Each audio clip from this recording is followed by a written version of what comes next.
It started with a scream. Then, the strange photos began to appear of my family and me. But the real shock came when I found the device hidden in my house.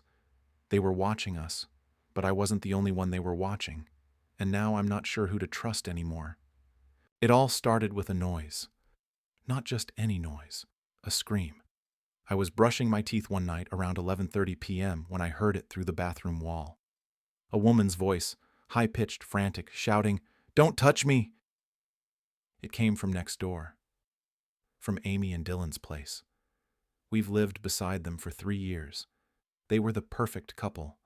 Young, fit, always smiling, hosting barbecues in the summer, giving out full-size candy bars on Halloween. But that scream didn't sound like a couple having a little argument. I turned off the faucet and listened. There was a thud, then silence, for maybe 15 seconds. Then the front door slammed. A few minutes later, I saw Dylan walk out, barefoot, shirtless, pacing in the driveway. He looked unhinged. I didn't sleep well that night. The next morning, I saw Amy watering the plants like nothing had happened. She waved at me, smiled. That smile haunted me. I tried to tell my wife about the scream, but she shrugged. Maybe they were just drunk, she said. But over the next 2 weeks, weird things started happening. First, our trash bins were knocked over, repeatedly. Then someone left a dog turd on our welcome mat. Twice. Then one night, I found a screwdriver jammed into the sidewall of my car tire. And every time it happened, Dylan was outside, watching, smoking, smiling. One night, I asked him straight up, "Is there a problem, man?" He took a long drag and said, "Maybe you should mind your own fucking house." That's when I realized it wasn't random. He thought I heard something, maybe even told someone. Maybe Amy mentioned I was awake that night. He was trying to scare us. Then things escalated. We got home one evening and our side gate was wide open. My daughter's bike was gone. Just gone. I checked the security footage. Grainy but clear enough. Someone in a hoodie wheeled it out at 3:12 a.m. The shape, the build. It looked a lot like Dylan. I reported it. The police came, took a statement, but unless we had a clear face or a witness, they said there was nothing they could do. A week later, Amy showed up at our door, eyes red, lip trembling. She whispered, "Can I borrow your phone?" I didn't ask questions. I just handed it to her. She made a call, quick, in the hallway, said something about finally leaving and he won't find me here. Then she handed me back the phone and asked, "Do you have a safe place I could stay for one night?" My wife and I looked at each other, and in that moment, we both knew. This wasn't just neighbor drama anymore. We let her stay in the guest room. That night, Dylan banged on our door for 20 minutes straight, screaming her name, screaming mine. He kicked the porch light, shouted something about, "You're all in on this." We didn't open. We called the police. They took him away. But the next morning, he was back, standing at the edge of our driveway, watching, not saying a word, just watching. Amy hasn't told us everything, but she did whisper one thing before going to sleep. He has pictures, cameras. He knows things about everyone on this street. And now I'm starting to think this wasn't just about domestic issues. There might be something much bigger and darker going on. The day after Dylan stood in our driveway, just watching, I filed for a restraining order. But I'll be honest, it felt useless, like I was tossing a rock at a tank. He knew how to stay just out of line, just enough to scare us, but not enough to get arrested again. That night, Amy left our house, said she had to meet someone, wouldn't say who. She hugged my wife, thanked us again, and walked off into the night, refusing a ride. We haven't seen her since. Then things got weird. One morning, I went to the mailbox and found a yellow envelope inside. No address, no stamp, just the word, "Watch." Inside were 6 printed photos, blurry black and white images, clearly from some kind of security cam. All taken through windows, our windows. One was of my daughter doing homework. One was of my wife folding laundry. The last was of me, asleep on the couch. My blood went cold. I ran inside and checked every vent, corner, ceiling tile I could think of. I even crawled under the house. Nothing. No cameras, no wires, no bugs. But someone was watching us. That night I drove down to Dylan's house. I didn't care anymore. I was done playing nice. But when I knocked, no one answered. I peeked through the window. The place was dark, messy, abandoned looking. No movement, no furniture even. Just a folding chair, and what looked like empty beer cans stacked in a pyramid, like someone had been there, but only for short bursts. Watching. Waiting. 2 days later, I saw him. Not in his driveway. Not in the neighborhood. On my roof. 3:14 a.m. I'd been checking cameras hourly since the envelope. And there he was, crouched near the chimney, hoodie up, just sitting there, staring. I sprinted outside with a baseball bat, but by the time I got out, gone. Vanished. Police came. Again. They found footprints on the roof, but no signs of forced entry, no prints on doors, nothing to hold him on. Then, a week later, another envelope. This one had only 2 things inside. A photo of Amy, pregnant, standing next to a man who wasn't Dylan, and a sticky note that read, "You helped her run. Now you can raise his kid." So now I don't know what's worse. That Amy lied, that Dylan's still out there, obsessed, watching, or that maybe, just maybe, I've dragged my family into something I was never supposed to be part of. I didn't sleep that night. Every creak in the house felt like footsteps. Every gust of wind against the windows made me flinch. I sat in the living room with a bat in my lap and every light in the house on. That photo of Amy, pregnant, standing with some stranger, it kept replaying in my mind. Her smile wasn't fake. It was warm, peaceful. She looked happy, which made everything she told us, everything, feel like a lie. Who was she really running from? The next morning, I did something I probably shouldn't have. I drove to the police station and asked to speak to the officer who responded the night Dylan banged on our door. When I mentioned Dylan's name, the cop gave me a look. Not curiosity, not surprise, recognition. I pressed him, and after a long pause, he said, "He used to be one of us." That stopped me cold. Apparently, Dylan was a former police tech, cybercrime division. Real smart, real quiet, left under complicated circumstances. Internal investigation, sealed files. Nobody would tell me what it was about. But here's the kicker. Amy never filed a single report against him. No domestic claims, no harassment, not even a noise complaint. I felt like I was losing my mind. Back home, I decided to do something drastic. I pulled out my old laptop, the one I hadn't touched in years, and searched every corner of the house again. Crawled into the attic, pulled apart the HVAC grates, even unscrewed electrical outlets. Still nothing, until I got to the basement. There's a little crawl space under the stairs we use for Christmas decorations, and wedged behind a stack of lights and plastic bins was a device I'd never seen before. About the size of a paperback. Black, with a blinking red LED. It wasn't a router. It wasn't ours. I brought it upstairs and connected it to the laptop using a generic USB cable. Nothing happened at first. Then the screen flickered, and folder names popped up. Cam 1 front window, Cam 2 bedroom, Cam 3 living room, audio logs 2024, neighbors, Amy sessions, password vault.txt. My entire house had been bugged, and not just ours. There were files labeled for other houses on our street, even one named after our daughter's school. I slammed the laptop shut, called the police, and this time, when they came, I handed it all over. Everything, even the envelope with the photos. But here's the twist. 2 hours after the officers left, someone rang our doorbell. It was Amy, hair cut short, face thinner, pale, eyes darting, holding a duffel bag. She looked me dead in the eyes and said, "We need to talk before they find me, before they tell you what they think they know about Dylan." I didn't say a word, just stepped aside and let her in. Amy looked like she hadn't slept in days. Her eyes scanned every corner of the living room like she expected someone to jump out. She held that duffel bag tight, like her life depended on it. We sat down. My wife joined us.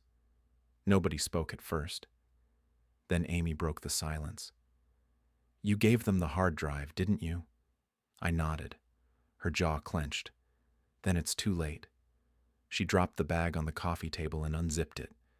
Inside were dozens of printed documents, old photographs, flash drives, a small leather-bound notebook. She handed me one of the photos. It was Dylan, smiling, standing next to a man in a military uniform. Then another photo. Same man, older, with a different face.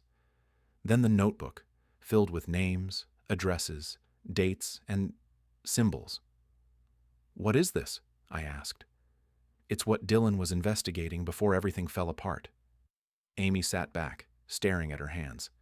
"He wasn't the bad guy. He was trying to protect me from them."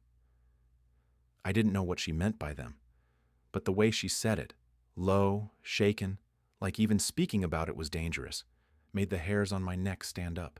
She explained everything, or at least her version of it. Years ago, Dylan discovered something during his time in cybercrime, a back door into encrypted law enforcement systems. But what he found wasn't just bugs or leaks, it was intentional. Hidden surveillance programs, recordings of private homes, metadata collected without warrants.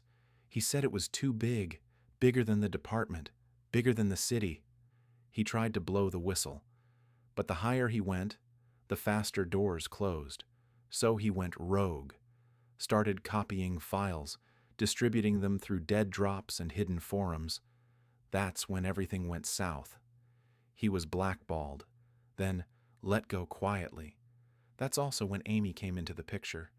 They met during a support group for whistleblowers' families. She was already pregnant, but not with Dylan's kid. The father, the man in the uniform, a man who worked with the very program Dylan was trying to expose. Dylan offered to help her disappear, said she was marked the moment she broke ties with the father. They moved, hid, until recently, because someone found them again. And this time Dylan wanted to strike first. That's why he was watching our house. Not to scare us, but because we were the safest place he could use. A normal, boring suburban home. He thought no one would look here. But when Amy started talking too much, confiding in my wife, growing too comfortable, Dylan got spooked. He staged that scene in our driveway to scare her into leaving. But someone else was already watching. Someone other than Dylan. And they were the ones who left the photos in our mailbox, who planted the camera hub in our basement. Amy looked me dead in the eyes and said, "You weren't being watched by Dylan. You were being watched with him." My stomach dropped. Everything I thought I knew flipped on its head. I didn't even know what to say. All this time, I thought I was just a neighbor, a bystander dragged into someone else's mess. But if Amy was right, we were part of it now. I looked at my wife. She was pale, hands clasped so tightly her knuckles were white. For once, she didn't have anything to say either. "You said someone else was watching us," I finally asked Amy. "Who?" She hesitated. "They're not cops, not officially. They're subcontractors, private security firms that handle things. They operate in legal gray zones. Dylan called them cleaners." "Cleaners?" I repeated. She nodded. "When something leaks, they don't patch it. They erase it." The silence after that felt like a scream. I got up and started pacing. The folder names, the backdoor access, the kids' school files, surveillance across the street. All of it wasn't just paranoia. It was intentional. And we had just handed over the hard drive, their hard drive, to the police, which meant they knew. Amy stood up too. "We have to leave. Tonight." "What?" I blinked. "They don't wait for explanations. Once they think something's compromised, they wipe it clean. That means data, devices, witnesses. You're telling me I need to uproot my whole life. I'm telling you they might already be on their way." As if on cue, the doorbell rang. We all froze. No one moved. Another ring. Then a knock. I checked the camera feed from my phone. 2 men in suits, unmarked black car in the driveway, no badges, No uniforms. Amy's face went white. That's them. I did what I never thought I'd do. I took my wife's hand, grabbed our daughter from her room, and ran out the back door. Amy led us through the woods behind the neighborhood, all the way to an old hunting cabin Dylan apparently used as a backup stash point. We've been here since. No phones, no devices, just paper maps, flashlights, and whatever's left of our sanity. Last night, Amy said she thinks Dylan is still alive. She said he left her a final message hidden in the metadata of one of those video files, a GPS coordinate somewhere deep in the mountains. She wants to go. She says it's the only way to end this. We waited until dawn. Amy didn't sleep. She just sat there, back against the wall, flashlight in one hand, notebook in the other, flipping through it over and over like the pages might rearrange themselves into answers. My wife asked me, again, if we were doing the right thing. I told her the truth. I have no idea anymore. The GPS coordinates were burned into my mind. Amy said Dylan embedded them in a frame of a file labeled finaltrace.move. You couldn't see them unless you scrubbed the video backward at 1/100th speed, and only at frame 04289.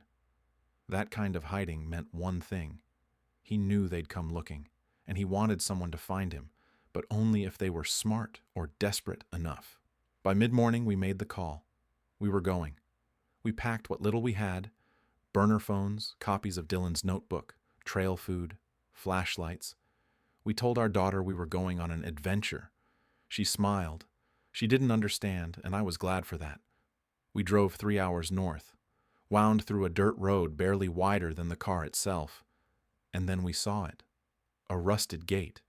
No markings, just a chained-up entry and an old "No Trespassing" sign with vines curling around the letters. The coordinate matched. Amy got out first. She cut the chain with bolt cutters from Dylan's stash. The gate creaked open like it hadn't moved in years. We walked for 20 minutes through thick woods. No trails, just damp leaves and the sound of our own breathing. And then we found the entrance. A small concrete door embedded into the side of a moss-covered hill. No handle, just a keypad. Amy stared at it for a second, then typed in 4 numbers. The door unlocked. We stepped inside. The air was thick with dust. No lights. Just that low, humming sound, like a generator running somewhere in the walls.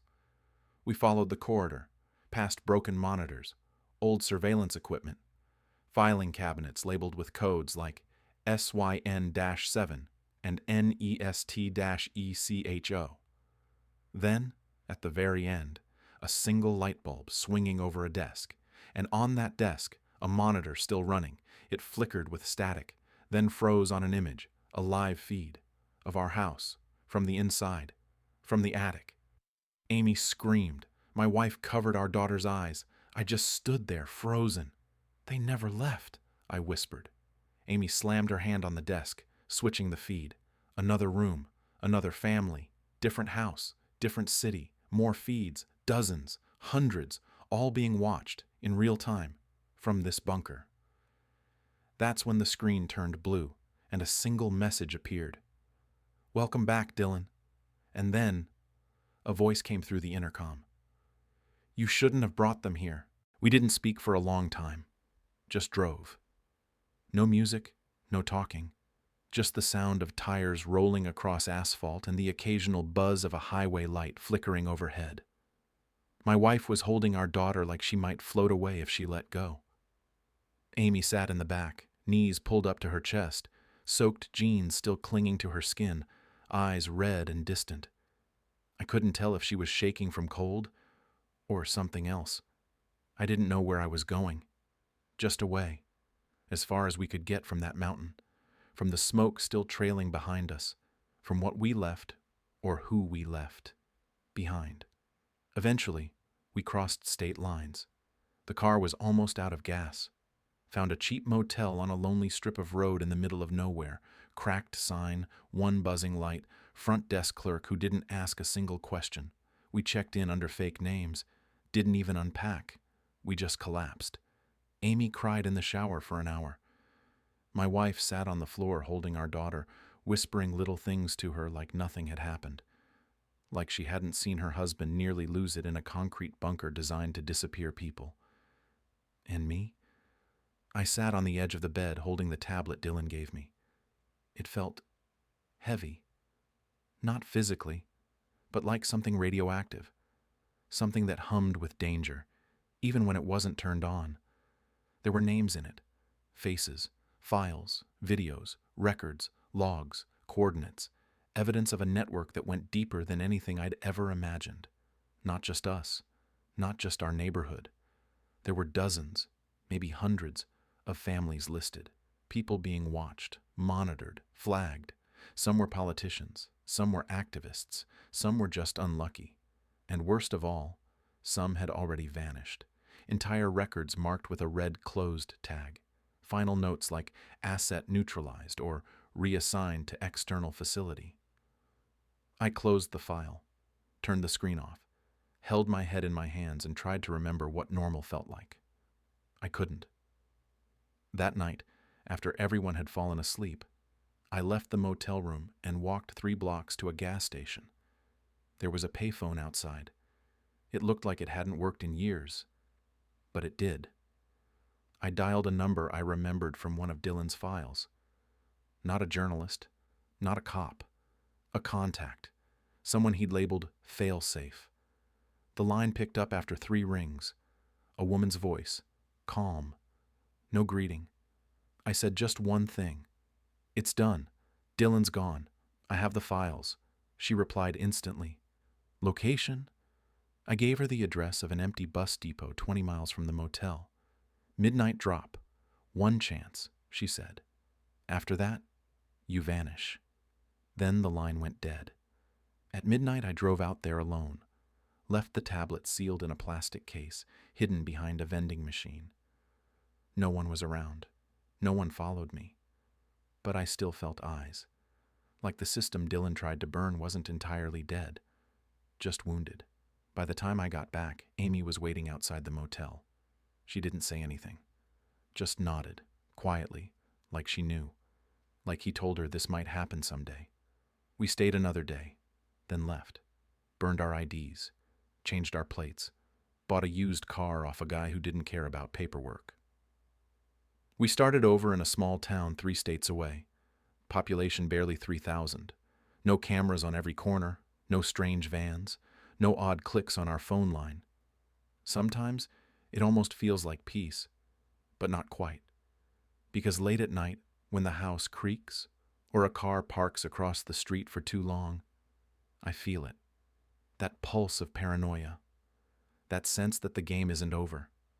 That somewhere, behind some screen in some other hidden room, someone is still watching, waiting, maybe even rebuilding what Dylan tried to destroy. And maybe someday, they'll come looking again.